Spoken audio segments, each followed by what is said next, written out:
Hello, my Bill 1000 Nation. How's everyone doing today? Hopefully, everyone's having a great day. If not, I hope it gets better from here.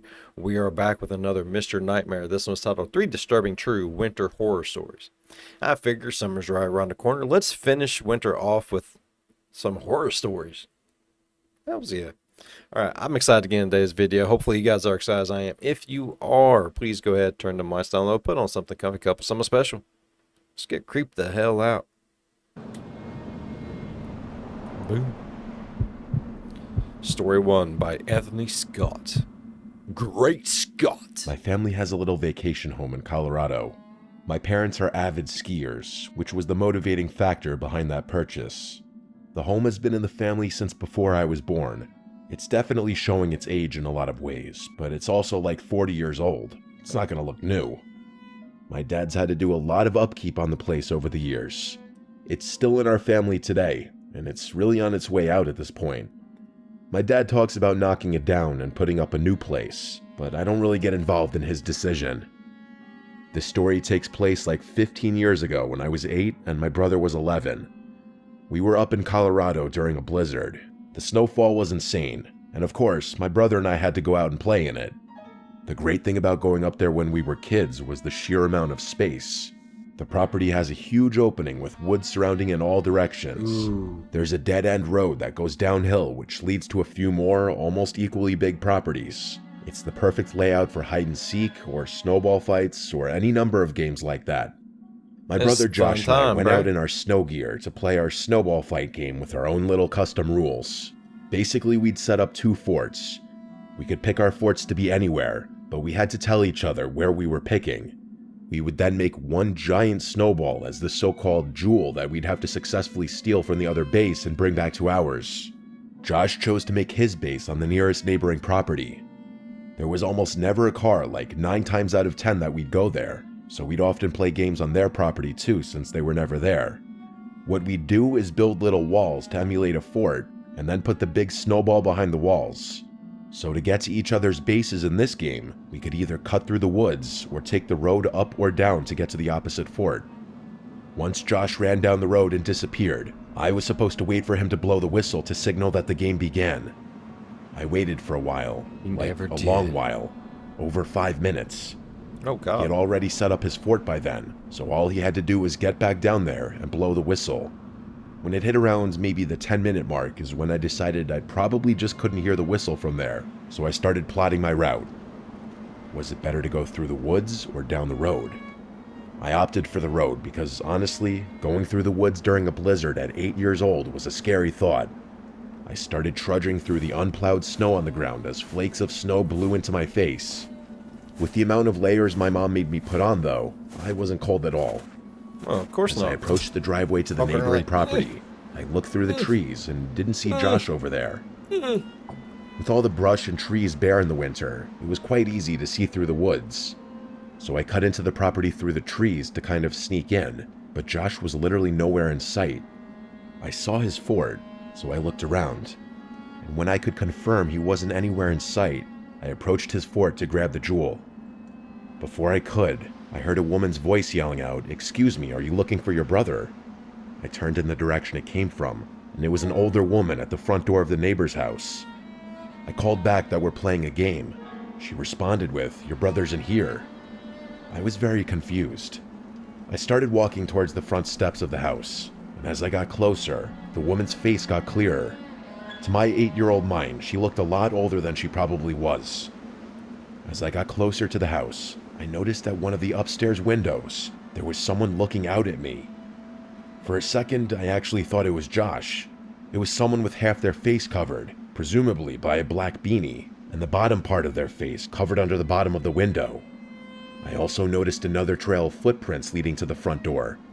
They had to be Josh's. The woman was giving me a very creepy smile. I remember that feeling of my heart dropping for some reason. She waved me inside to come in and get out of the cold. I stopped dead in my tracks and screamed, "Josh," but there was no response. The woman stopped smiling. She didn't expect me to do that. I also noticed that the other trail of footprints was doubled over. If it was Josh, his footprints turned around and headed back towards the woods. I then heard heavy footsteps from inside the house.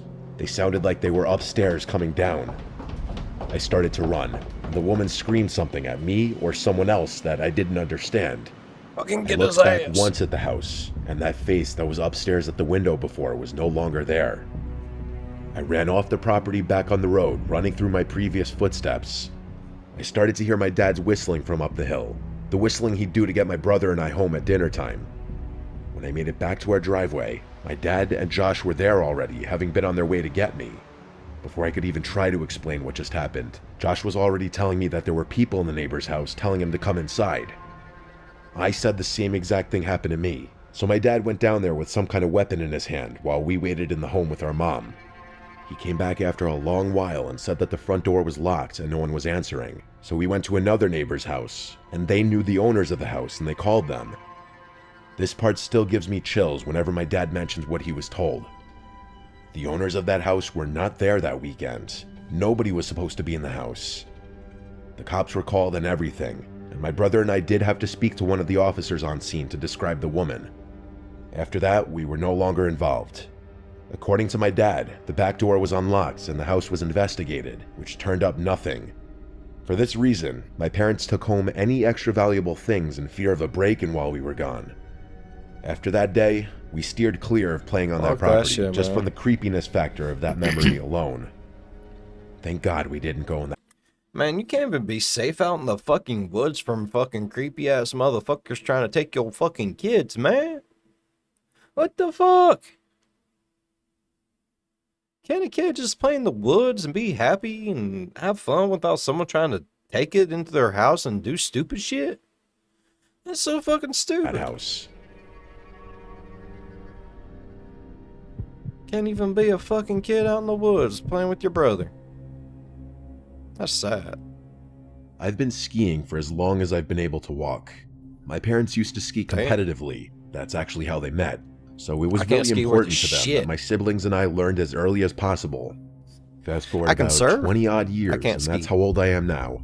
This story happened to me a few winters ago when I was 21 years old. I was a senior in college. Everyone knows the best skiing accessible to the Northeast is Vermont. It was going to be a trip like any other. It was me, Jaden, Rylan, and Amir. I can't remember for the life of me what mountain we were skiing that trip, as Jaden had booked the whole thing and Rylan was driving. What I do remember was that it was massive, with like 7 ski lifts covering all the different peaks. If I had to guess, it was Killington. We skied nearly 2 full days, and I'm sure there were still trails we missed. That's how big it was. It was the second day. After skiing the day before, we had a pretty good grasp on the trails we enjoyed, so this day would mostly be about testing ourselves and pushing the limits, as per tradition. I'd also be lying if I said we didn't have a handful of fireball shooters to liven things up. We were having an extremely enjoyable trip. The double blacks never got boring, and racing down each slope was its own little game. We had maybe an hour left until the lifts closed. We were all exhausted, but we knew as soon as we hit the road to head home, we'd instantly miss the mountain again. We were contemplating how we would end the trip at the top of the lift when 2 girls without their helmets made their way over to us. Now, this might sound a little odd to some people, but I wouldn't be doing this story justice if I left out this detail. The girls, one brunette and one blonde, were drop-dead gorgeous, and I don't say that in any type of strange way. They were just objectively 2 of the most beautiful women I'd ever seen in person. It was disarming. Got you. They introduced themselves as Taylor and Devin, and we started making small talk. They basically told us that they were bored because the mountain was full of older folk, which was actually something I had remarked to my friends about the day before, so it made sense why they approached us. A group of young guys that seemed around their age. Devin seemed like a really seasoned skier, as she kept asking Amir all these technical questions about his skis. Him and Rylan actually own their own expensive skis as opposed to renting like Jaden and I always did, which the girls seemed to be impressed with. Taylor made a comment about our shooters, and we jokingly told them that the alcohol unlocked our true ski potential or something dumb like that, which they found funny. To our surprise, Devin pulled out an unmarked bottle and taunted us, calling us bitches for sticking to a drink as tame as Fireball. The 4 of us welcomed the challenge and happily swigged some of their bottle, which I could tell sent Rylan a little over the edge. He tends to drink more than he could handle, so this wasn't too surprising. I made a note not to drink too much because something about this whole situation just rubbed me the wrong way. Yeah. I still had trouble believing that these two girls would want anything to do with some dumb kids like us, especially since we were all wearing helmets and our faces weren't exactly visible. Things were going really well though. Amir was being his usual, overly flirtatious self, but Taylor seemed like she was into it, so I didn't complain. I figured we were just going to spend the remainder of our time on the slope with these girls, which I didn't really mind too much. Hell, maybe they knew something we could do after the slopes closed. Just then, Devin asked us if we had skied down a trail called Devil's Forest, a name which I definitely didn't recognize. Our other friend Chase would have had the trail map memorized as he's literally a walking GPS, but he wasn't with us. We told them we hadn't, and they explained that it was a glade trail that's a little obscure and rarely open. For those who don't know, glades are basically trails that extend in between trees so that you're skiing through a forest. We actually enjoyed skiing glades more than anything else, so this Devil's Forest trail piqued our interest. We told them we were game, and they motioned for us to follow them. We reached a choke point on our skis, and they told us to take them off because we had to walk slightly uphill for a short while. I could tell we were in a relatively desolate part of the mountain, as the snow was perfectly fresh and there was no one around. The thought of an adventure was kind of invigorating though, so I thought nothing of it. Drunk and curious, we clipped our skis off and followed the girls up the mountain. Amir and Rylan ran ahead, presumably to flirt some more with them, and Jaden and I hung back a little bit to give them some space. As we followed, I could tell Jaden looked a little wary, so I asked him what was on his mind. I like to think of us as the rational, level-headed ones in the group. Amir was too unpredictable and impulsive, and Rylan would follow a girl if she led him off a cliff. Jaden said that it was weird that this supposed trail would be inaccessible from a ski lift, which I agreed with. I had never had to walk uphill to reach a trail before. We agreed to just keep a keen eye on things. What could two girls do to a group of 4 big guys anyway? They led us into the forest. The terrain finally started leveling out. Jaden and I caught up with the group, and it was apparent that Rylan and Amir had both made considerable progress. Rylan had his arm around Devin, who was smiling and laughing. They pointed in the same direction we had been traveling, which had all of a sudden become a downward slope. I sighed, knowing this was another instance where we could have used Chase's help.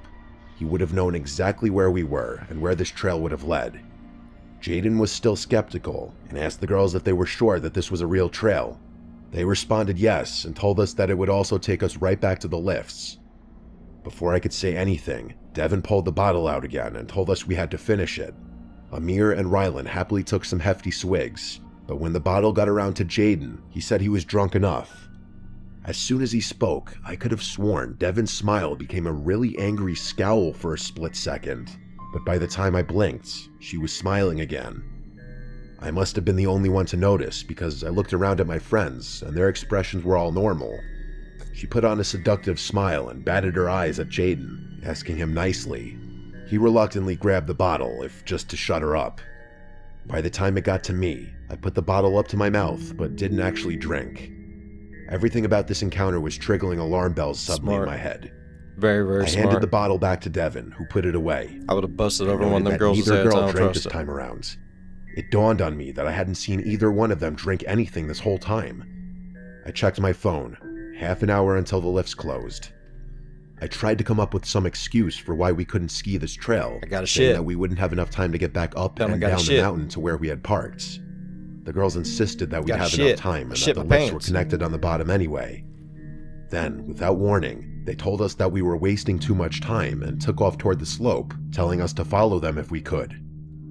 Amir and Rylan immediately followed, clearly hoping for a favorable outcome at the bottom. Jaden and I obviously didn't want to, but figured we had no choice but to follow, so that's what we did. I let Jaden lead the way, because after all, this was still a challenging looking slope, and skiing in the forest is no joke. I'm not sure what I was expecting, but when we made it to the bottom, I was relieved. The 4 of them were at the bottom of the slope, laughing and flirting like they had been before. Jaden and I caught up with the group, but something was wrong. There wasn't a lift in sight. We were still surrounded by forest on all sides. I sternly asked the girls where the lift was, and they told me to stop worrying and that it was close by. Then they said they'd take us there in a few minutes. I relaxed a little, assuming that I was worried this whole time about nothing. As I was rubbing my eyes, I heard a distinct thump in the snow. I opened them to see Rylan, who was literally passed out on his back in the snow.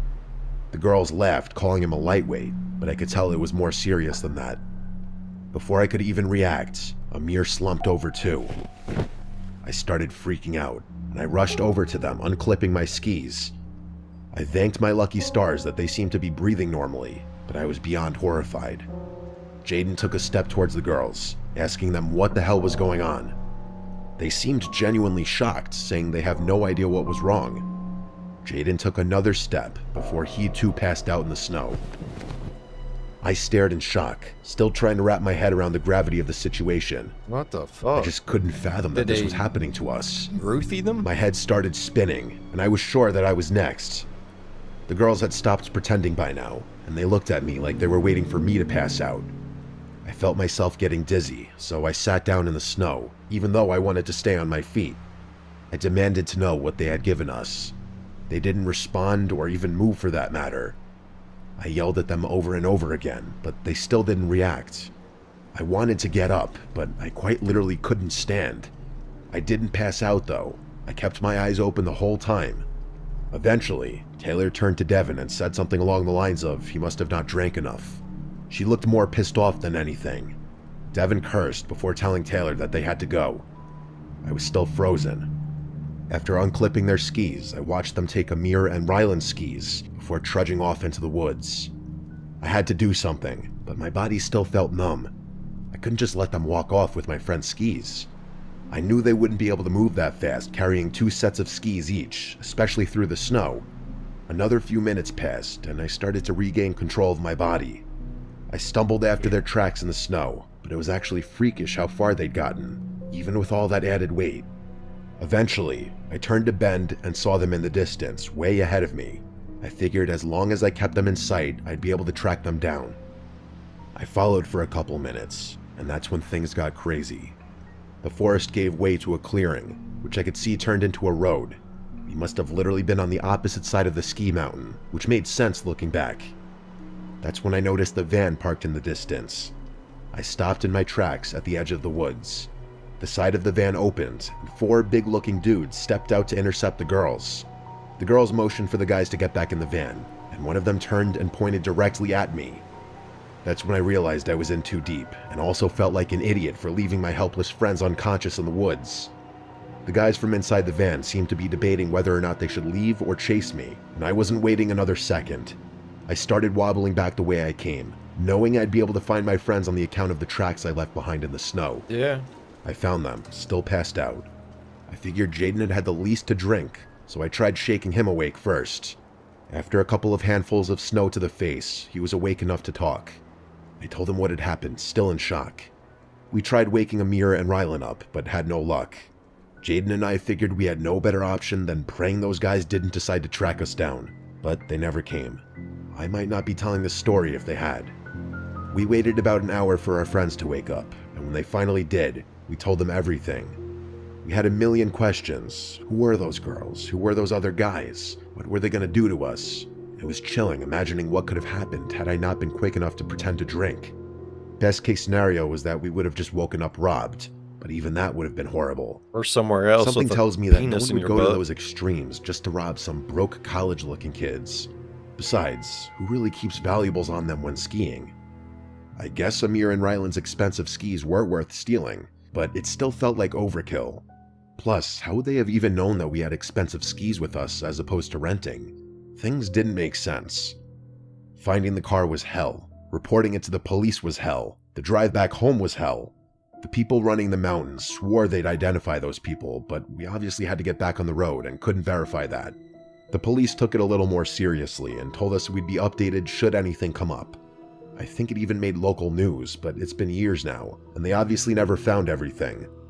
To this day, we have no idea what kind of roofie they even gave us. Nothing online described anything that was so effective so quickly, especially in a moderately small amount. Our best guess was that the substance was a mix of drugs, which makes sense because all my friends were feeling kind of woozy after they woke up. Yeah. Those girls and whoever else was behind the whole thing were some That's sick people. fucking I can only crazy. hope it was just an elaborate robbery and nothing I'm more glad I sinister. saved this for the end of winter. Y'all wouldn't have done shit this winter if I would have done that at the beginning. Damn. Damn. This is going to sound a little weird, but bear with me. Okay. Every winter, my friends Kyle, Ricky, and I have this little tradition of walking out onto this frozen lake a few towns over. It's not some grand event or anything, we just do it for fun. There's something about the vibe of being out there on the ice, surrounded by the quiet stillness that feels almost otherworldly. It's just one of those simple things we've always enjoyed. Call us weird, but we can never get enough of the serenity. If you've ever been out in nature by yourself with the only sound being the gentle patter of snowflakes, you know what I'm talking about. It feels like you've got a piece of nature all to yourself. The photos always turn out great too, which is a huge plus for a couple of edgy guys like us. This Very loud cars going down my road. I do apologize. happened this past winter. It's April as I'm writing this, so about 4 months ago now. I know what you're probably thinking, but don't worry, none of us fell through the ice. That's not what this story is about. It was snowing pretty heavily that night, which was the main reason we decided to go. It had been consistently below freezing for a couple of weeks too, so we were relatively confident the lake was completely frozen over. I'd personally take winter over summer any day of the week. I bet all my friends would agree.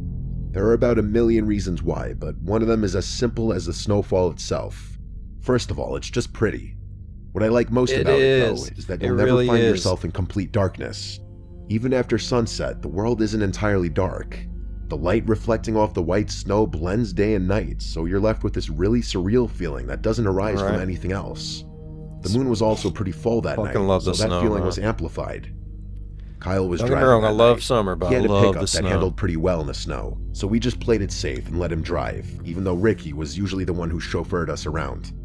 The lake itself is surrounded by a thin forest, so we couldn't actually drive all the way to the water's edge. I don't think forest is the right word. It's really just a cluster of sparsely scattered trees, but it's more than enough to prevent a car from driving through. We parked in a nearby lot and got out of the car. It was freezing out. The three of us bundled up and walked toward the lake. I didn't smoke at the time, I still don't, but Ricky and Kyle both do, so they lit a couple of cigarettes as we walked. I think it was after midnight, but I can't say for sure. All I remember is that there wasn't a soul out there. Not an animal, not a person, nothing. No movement whatsoever besides the three of us. We reached the lake, and as we anticipated, it seemed completely frozen over. The three of us were laughing about something stupid when Kyle picked up a small boulder and chucked it onto the ice, testing its integrity. It didn't even crack, so we took that as an indication to make our way towards the middle of the lake. We good. We obviously didn't go super far on the ice, that would have been careless, but we did venture a decent ways away from the ledge. We were maybe 100 feet out when something caught our attention. On the far side of the lake, near the edge where the trees bordered the ice, something big and dark was moving. We stopped talking immediately. We just stopped in our tracks, watching. Whatever it was large, hunched over, and moving slowly toward the lake. Ooh. Finally, we realized what we were looking at. It was a bear.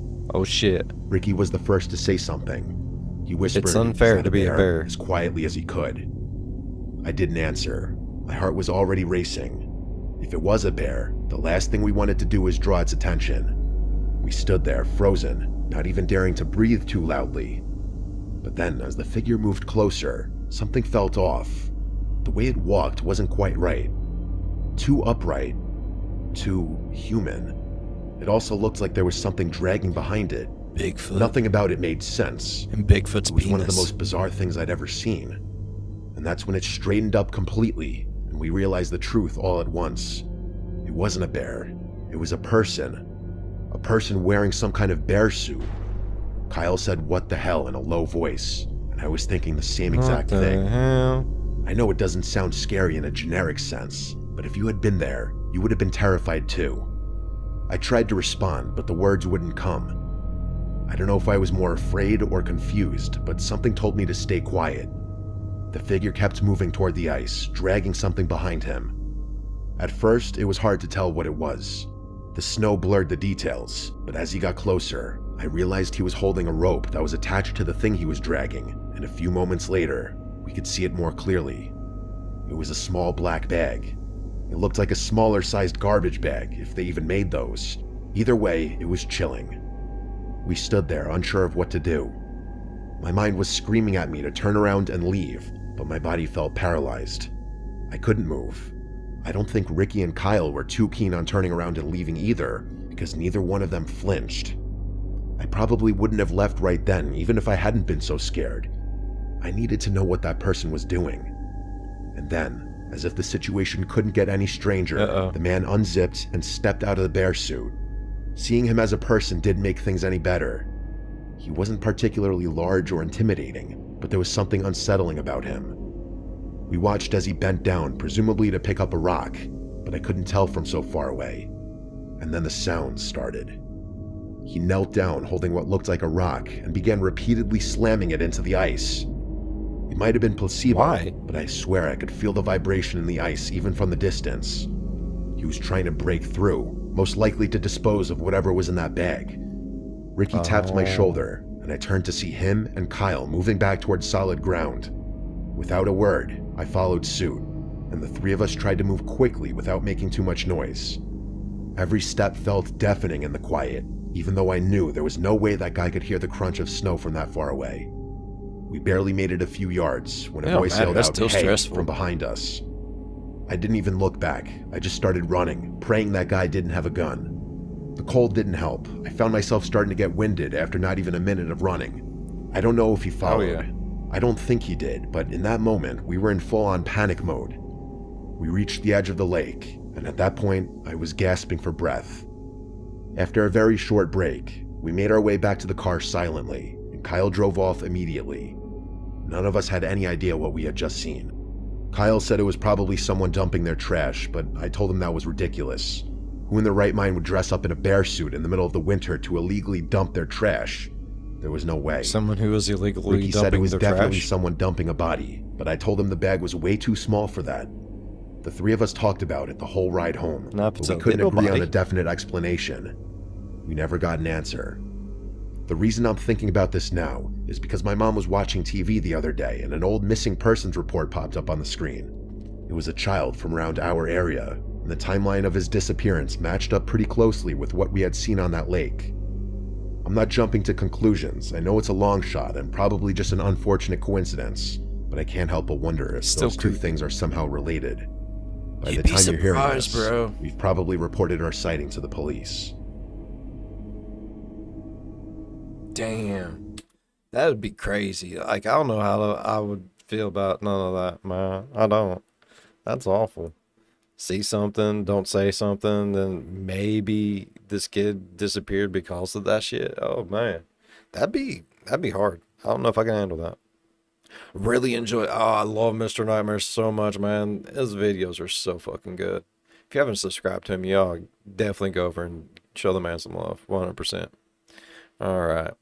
Really enjoyed today's video. Hopefully you guys enjoyed today's video as much as I did. If you did, please go down there, leave a thumbs up. It really does help the channel grow. While you're down there, if you want, going over, slap that subscribe button. Become part of the P5 Nation. We do some crazy stuff here. If you want to know when that crazy stuff happens, ding that bell, turn on all notifications. As always, be good to one another. I'll see you in the next one. Bye-bye. Damn, Mr. Nightmare. Thank God winter's almost over.